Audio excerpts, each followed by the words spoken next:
Hello दोस्तों, नमस्कार। असमत से शाला में मैं आप सभी पाती से बहुत-बहुत स्वागत करता हूँ। सो दोस्तों इस वीडियो में भी हम लोग बात करने वाले कमाल की खबर के बारे में और हम लोगों को पता ही था कि आज के दिन 15 तारीख ये खबर यहाँ पे आनी-मानी है। हाँ, ये भी पॉइंट मैंने आप लोगों को एडवांस में बता के रखा था कि ये जो डेटा यहाँ पे जो आने वाला है वो मार्केट क्लोज हो जाने के बाद आएगा। इसमें कोई रॉकेट साइंस नहीं है, हर वक़्त अगर आप अभी भी हिस्ट्री में जाकर देख लेना, ये डेटा हमेशा आपको मार्केट बंद होने के बाद ही रिलीज़ होते हुए देखने को यहाँ पे मिल जाता है। तो आज के दिन भी जो ये डेटा आया है वो 3:30 बजने के बाद आया है। मतलब इन शॉर्ट इसका जो इम्पैक्ट रहेगा वेदर पॉजिटिव और नेगेटिव मार्केट को ये डेटा कैसा लगता है, ये कल ही हम लोग को पता है यहाँ पे चल जाएगा। हालाँकि आप सब लोगों को पता है मार्केट सिर्फ एक चीज़ के चलते रिएक्ट नहीं करता है, मल्टीपल चीज़ें यहाँ पे रहती हैं। ठीक है? सो आ जाते हैं अभी डेटा को यहाँ पे देख लेते हैं किसके यहाँ पे मैं बात कर रहा हूँ। तो दोस्तों हम बात यहाँ पे कर रहे हैं हमारा इंडिया का इन्फ्लेशन का डेटा सामने अकेले देखने को यहाँ पे मिल रहा है। मेन के डेटा की अगर हम लोग यहाँ पे बात करें दोस्तों, तो आप सब लोग बताइए data too important role play करता है अगर आप शेयर मार्केट में हो तो दोस्तों आप सब लोगों को पता है रेट पट अरे इंटरेस्ट रेट कट करेगा नहीं करेगा, ये सारी चीजें यूजुअली हम कह सकते हैं इन्फ्लेशन के डेटा के ऊपर निर्भर रहती है। ठीक है, एंड अभी करंट सिनेरियो के हिसाब से जितना इन्फ्लेशन नीचे लाएगा उतना आप आरबीआई की ओर से मल्टीपल रेट कट्स की उम्मीदें कर सकते हो। रिसेंट ही आप सब लोगों को पता है आरबीआई ने 2 बार रेट कट किया था। वो क्यों किया? क्योंकि इन्फ्लेशन विद इन कंट्रोल देखने को मिल गया।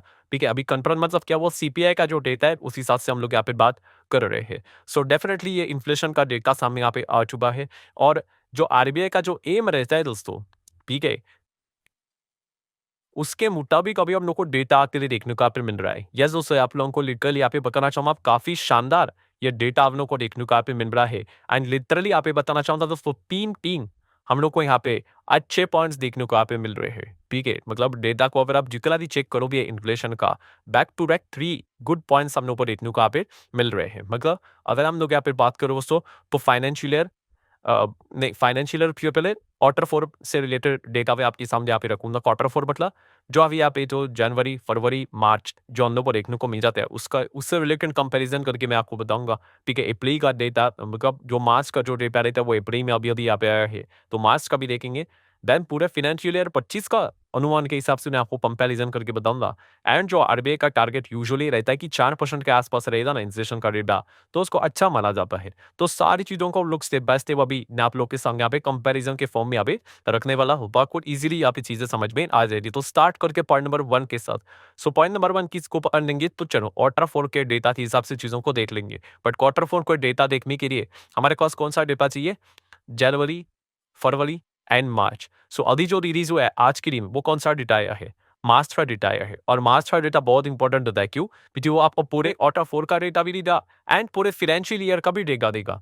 ठीक है? सो पहले तो हम लोग देख लेते हैं कि मार्च का डेटा कैसे आया है। सो आप देख सकते हैं रिलीज़ डेट आज के दिन 15 तारीख को ही ये डेटा आया है। सो लास्ट टाइम का जो डेटा था वो 3.61% था। ठीक है? इंपॉर्टेंट ये रहता है कि फोरकास्टिंग कितनी थी? लगभग 3.60% के आसपास इन्फ्लेशन आएगा, यह अनुमान था। एक्चुअल डेटा आया है 3.34।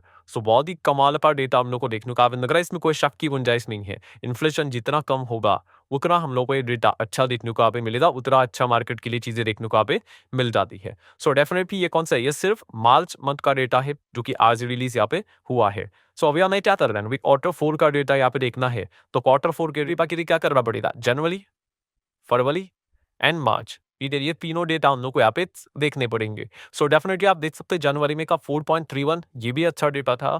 देन आज की बात करें 3.61 ये भी अच्छा का अच्छा इन कॉन्टेक्स्ट ऑफ जो अनुमान था उस हिसाब से। एंड अभी जो मार्च का डेटा है जो आज अप्रैल में रिलीज हुआ है वो है 3.34, तो ये भी अच्छा डेटा देखने को मिला है। टीम बेटा बैक टू बैक हम लोग को अच्छे देखने को मिल चुके हैं। इनफैक्ट उससे भी पहले अच्छे डेटे थे। तो अभी क्या करना है दोस्तों, इसका एवरेज निकालना है। एंड अगर इसका हम लोग एवरेज निकालेंगे, स्कूल में तो हमारे को ही दिया है, ठीक है। सो आप देख सकते हो कितना आता है एवरेज, 3.75%। वाओ, मतलब जो 4% के आसपास का यूजुअली आरबीआई का एम होता है, ठीक है, उसी के आसपास डेटा देखने को मिला। इनफैक्ट उससे कम हम लोग को ये डेटा देखने को मिला है, जो कि अच्छी बात है।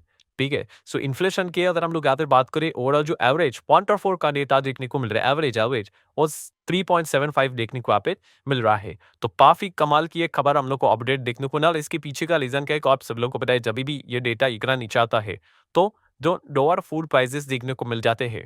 ठीक है, इसी चीज़ के चलते हम लोगों को ये डेटा ईज़ होते हुए देखने को यहाँ पे मिल चुका है। एंड आप यहाँ पे देख सकते हो दोस्तों, जो ईयर ऑन ईयर इन्फ्लेशन की अगर हम लोग बात करें 2019 के बाद का, हम कह सकते हैं लोएस्ट डेटा हम लोग को पहली बार इतना देखने को यहाँ पे मिल चुका है। मतलब 19 के बाद 20, 21, 22, 23, 24, ठीक है, एंड अभी 25 में ये चल रहे हैं। मतलब चलो 5 साल तो आप रफली पकड़ लो। उसके बाद इस प्रकार का डेटा हम लोग को इतना लोअर लेवल पे देखने को यहाँ पे भी रहा है। नो डाउट उसके बाद कोविड आया तो कोविड ने बहुत बैड यहाँ पे बजाई थी, पर फिर एक अच्छा पॉइंट हम लोग को देखने को यहाँ पे मिल रहा है। दरअसल हम लोग बात करें दोस्तों तो पॉइंट नंबर 2 क्या है? तो जैसे आपको पता है कि पूरा फाइनेंशियल ईयर, ठीक है, फाइनेंशियल ईयर कब से स्टार्ट होता है? 1 अप्रैल से स्टार्ट होता है और 31 मार्च को खत्म होता है। सो फाइनेंशियल ईयर 25 कब से स्टार्ट होता है? 1 अप्रैल 2024 से और खत्म होता है 31 मार्च 2025, जो जस्ट अभी अभी हम लोग को देखने को मिला है।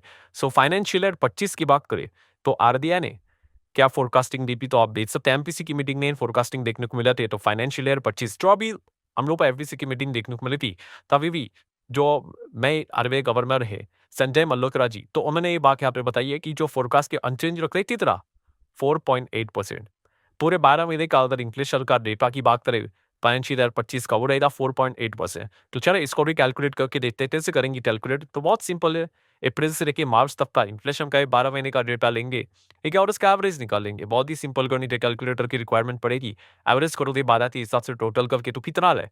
4.63%।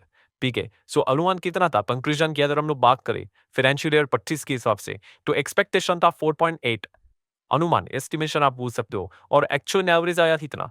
4.63। को अच्छा है कि बुरा है? बहुत अच्छा आया।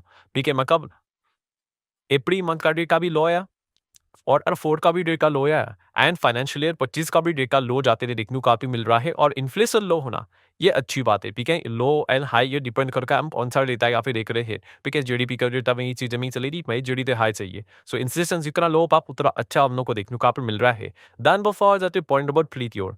पॉइंट नंबर 3 कौन सा देखना है? तो जैसे अभी मैंने शुरुआत में आपको बताया कि आरबीआई का लक्ष्य होता है, एम होता है, और यूजुअली एम क्या होता है आरबीआई का इन्फ्लेशन से रिलेटेड? बेसिक नॉलेज क्या होती है कि 6 के ऊपर, ठीक है, ताबे आई गेस मैंने पुरडा लिखा है कि नहीं? नहीं, बिल्कुल सही है। तो आप देख सकते हैं 6 के नीचे रहना चाहिए इन्फ्लेशन, ठीक है, लेस देन 6% रहना चाहिए। इन्फ्लेशन 6 के ऊपर अच्छा नहीं होता है, बट 2 के भी ऊपर रहना चाहिए, 2 के नीचे भी जाना नहीं चाहिए। ठीक है, वरना क्या हो जाएगा, चीजें इतनी सस्ती हो जाएगी कि लोगों को वैल्यू ही नहीं रहेगी उन चीजों की। ठीक है, गली-गली सड़क पर आप लोगों को चीजें मिलती रहेगी, करेंसी का वैल्यू खत्म हो जाएगा। ठीक है, सो बेसिकली इन्फ्लेशन हमेशा कैसे होना चाहिए? 6 से लेकर 2 के रेंज में रहना चाहिए। एंड फिलहाल अभी अगर हम लोग यहाँ पे बात करें, और यूजुअली आरबीआई का सबसे बेस्ट टारगेट क्या होता है? 4%।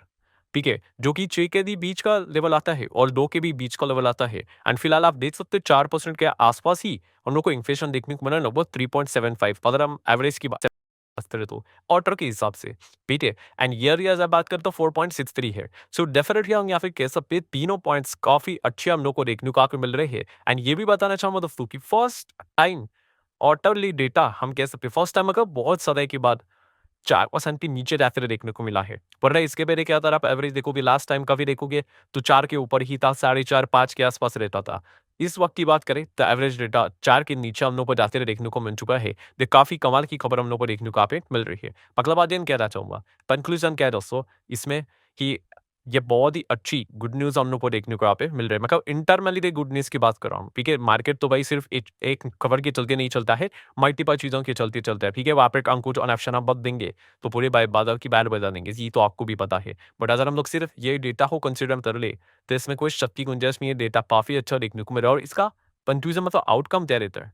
तो आउटकम ये रहता है कि यस, आने वाले समय में हम और इंटरेस्ट रेट कट को एक्सपेक्ट कर सकते हैं। आने वाले समय में रेट ऑफ इंटरेस्ट और नीचे जाते हुए देखने को मिल सकते हैं। इन शॉर्ट हम कह सकते हैं लोन सस्ता हो सकता है, लोगों के ऑलरेडी जो ईएमआई चल रहे हैं वो यहाँ पे कम होते हुए देखने को आप मिल सकते हैं, क्योंकि इस प्रकार का डेटा आरबीआई को इसी तरीके से अपलीफ नहीं देगा कि रेट कट को वो और कम क्यों ना करे, वो डेफिनेटली रेट कट को और ज्यादा कम यहाँ पे कर सकते हैं। आने वाले समय में अगर हम लोग यहाँ पे बात करें 10 पीसी की मीटिंग रहेगी, अदर सिचुएशन अगर ग्लोबल मार्केट में अगर ऐसी ही चलती रही, मतलब कोई ज्यादा दिक्कत हम लोग को देखने को नहीं मिली, तो डेफिनेटली रेट कट और आप इस पर यहाँ पे कर सकते हो। और जितना रेट कट हम लोग को होते हुए देखने को मिलेगा, उतना ज्यादा सिस्टम में लिक्विडिटी आते हुए देखने को यहाँ पे मिल जाती है, क्योंकि लोन सस्ता आता है तो कंपनीज भी लोन लेते हैं, टैपेक्स कर लेते हैं, लोग भी लोन लेते हैं, कोई गाड़ी खरीदने का प्लान करेगा, कोई घर खरीदने का प्लान करेगा, तो इसका तरह की चीज़ें हम लोग को देखने को यहाँ पे मिल जाती है, ठीक है? सो डेफिनिटली वीडियो अपलोड कर में से करें, बस इतना ही कहना चाहूँगा कंक्लूजन के फॉर्म में कि ये काफ़ी अच्छी खबर हम लोग को देखने को मिल रही है और 3-3 अच्छी खबरें जैसे मैंने आपको बोला कि केवल अप्रैल ले बोलना चाहिए, मार्च का डेटा अगर हम लोग बात कर लें, ठीक है, बहुत बढ़िया है, अनुमान से बहुत अच्छा है, अब तो हाँ, मतलब अच्छा ही रहता है। देन मार्च के हिसाब से हमें क्या मिलता है, आउट ऑफ 4 का डेटा मिला, वो भी कैलकुलेट करके मैंने आपको बताया, उसका एवरेज भी 4 के नीचे जाते हुए देखने को मिल गया, वो भी अच्छा आया है। देन मार्च का डेटा मिला तो पूरा फाइनेंशियल ईयर का डेटा निकाल सकते हैं 25 के हिसाब से, वो भी कैलकुलेट करके आपको बताया। आरबीआई की एस्टिमेशन से भी कम देखने को मिला, ये काफ़ी अच्छी बात हम लोग को देखने को फिर मिल चुकी है, ठीक है? एंड जो लक्ष्य रहता है कि भाई 4% की इर्द-गिर्द भी इन्फ्लेशन चलना चाहिए, तो उसी के एम्बियन अभी हम लोग को इन्फ्लेशन देखने को यहाँ पे मिल रहा है। सो सारी चीज़ों के अगर हम लोग यहाँ पे जोड़कर बात कर रहे हैं, तो काफ़ी अच्छा ये खबर हम लोग को देखने को आते मिल चुका है। इसमें कोई शक की गुंजाइश यहाँ पे है नहीं। सो आशा था दोस्तों ये वीडियो हेल्पफुल लगा होगा, चाहो तो लाइक एंड शेयर कर सकते हैं। मिलते हैं अगले वीडियो में।